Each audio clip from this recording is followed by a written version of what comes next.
Na samom početku prijavilo se 22 kandidata. Nakon završene obuke, 10-ak njih je dobilo sertifikate jer su uspešno položili završni ispit, dok su kandidatima koji su samo završili obuku uručene potvrde.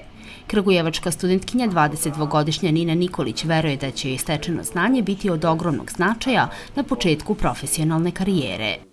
Prvo sam naravno očekivala znanje, dobro prijateljstvo, komunikacije sa profesorom. Dobila sam veliko znanje i vrlo sam srećna. Vrlo je traženo i kod nas i u svetu. Ja mislim da će IT industrija tek da se razvija i da dođe do svog maksimuma. Najprije je objavljen javni poziv za prijavu polaznika koji ovog puta nije imao nikakva ograničenja, pa su mogli da se prijave nezaposleni koji žele da se prekvalifikuju, studenti, ali i budući brucoši. Nakon ovih obuka polaznici su kvalifikovani da konkurišu za posao ili stručnu praksu u IT kompanijama koje i dalje traže jako veliki broj kadrova. Tehnologije koje smo obrađivali, bukvalno prilagodili smo za početnike, tako da su to bili HTML, CSS, JavaScript, TypeScript i Angular.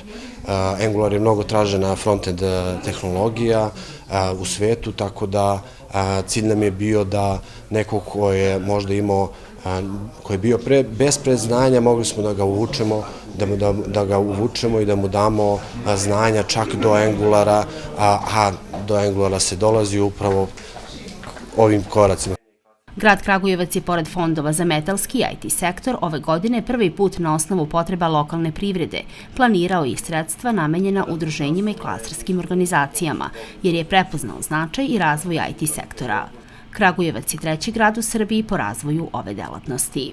Činjenica je da, osim što je ova delatnost u ekspanziji i da nema dovoljno adekvatne radne snage, odnosno nema ih u kvantitetu.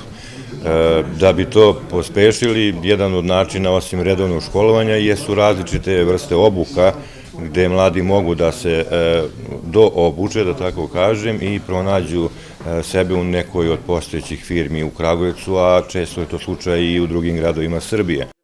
Klaster Akademija IKT klastera Centralne Srbije od 2015. radi kurseve za kvalifikaciju, dokvalifikaciju i prekvalifikaciju, odnosno bavi se kreiranjem novih kadrova u IT sektoru.